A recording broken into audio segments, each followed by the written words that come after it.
ज्योतिष शास्त्र अनुसार इस योग के कारण पति की हो सकती है मृत्यु। महिलाओं को इन परिस्थितियों में रहना चाहिए सावधान।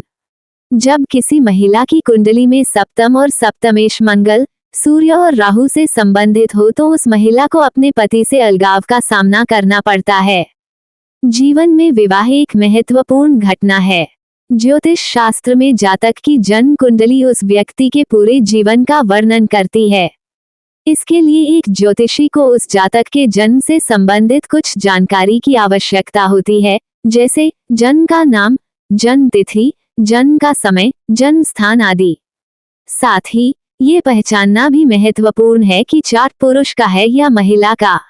ऐसा इसलिए है क्योंकि ऐसा माना जाता है कि कुछ ग्रह कुंडली में एक जैसे होते हुए भी स्त्री और पुरुष को अलग अलग फल देते हैं। कई स्थितियों में ये भी देखा गया है कि एक ज्योतिषी पत्नी की कुंडली का अध्ययन करके और इसके विपरीत पति के बारे में सटीक जानकारी प्रदान कर सकता है। तो आइए जानते हैं कि पत्नी के कुंडली में कौन से ग्रह पति के लिए हो सकते हैं अशुभकारी। किसी महिला की कुंडली से उसके पति के बारे में लगाएं पता। यदि स्त्री की कुंडली में लग्न परिवर्तनशील राशि का हो तो विवाह के बाद उस महिला का पति हमेशा विदेश यात्रा करेगा या उसका पति विदेश में रहेगा। यदि किसी स्त्री की जन्म कुंडली में सप्तम भाव में शनि की उपस्थिति हो और उस पर किसी अन्य पाप ग्रह की दृष्टि भी हो तो ऐसी महिलाओं के विवाह में कई बाधाएं या देरी होती है। यदि किसी स्त्री की कुंडली में सप्तम भाव में समग्रह बुध और पाप ग्रह शनि एक साथ हो तो ये स्थिति उसके पति को संतान उत्पन्न करने में असमर्थ बनाती है। साथ ही यदि किसी स्त्री की कुंडली के अष्टम भाव में शनि स्थित हो तो ये स्थिति उसके पति के लिए अशुभ साबित होगी। इसके अलावा अगर किसी महिला की कुंडली के लग्न में बुध और शुक्र हो तो उसे बेहद प्यार करने वाला पति मिलता है।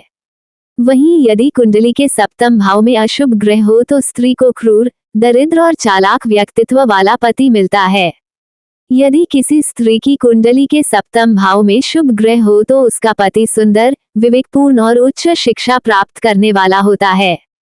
इसके अलावा कुंडली के सप्तम भाव में शनि और सूर्य की उपस्थिति इस बात का संकेत देती है कि महिला का पति किसी कारणवश उसे छोड़ सकता है। कैसे बनता है कुंडली में वैधव्य योग विधवा योग। यदि किसी महिला की जन्म कुंडली के सप्तम भाव में लाल ग्रह मंगल हो और उस पर किसी अन्य पाप ग्रह की दृष्टि हो तो उस महिला की कुंडली में वैधव्य योग बनता है। यदि लग्न और सप्तम भाव में पाप ग्रह हो तो स्त्री के पति की मृत्यु विवाह के 7 वर्ष बाद ही संभव है। इसके अलावा यदि कुंडली का सप्तम भाव का स्वामी अष्टम में हो और अष्टम का स्वामी सप्तम में हो तो ऐसी स्थिति में भी स्त्री के पति की मृत्यु विवाह के कुछ ही महीनों में हो सकती है। वहीं दूसरी ओर यदि कुंडली के अष्टम भाव में शत्रु राशि में पाप ग्रह मौजूद हो और उस ग्रह की महादशा भी चल रही हो तो ऐसी स्थिति में भी कुंडली में ये योग बनता है। यदि स्त्री की कुंडली में अशुभ ग्रह नीच राशि में हो या शत्रु दूसरे, सप्तम या अष्टम भाव में हो तो उसके पति के लिए मृत्यु योग बनता है। इसके साथ ही यदि स्त्री की कुंडली में अष्टम भाव में सूर्य हो तो ये योग पति की अकाल मृत्यु को दर्शाता है।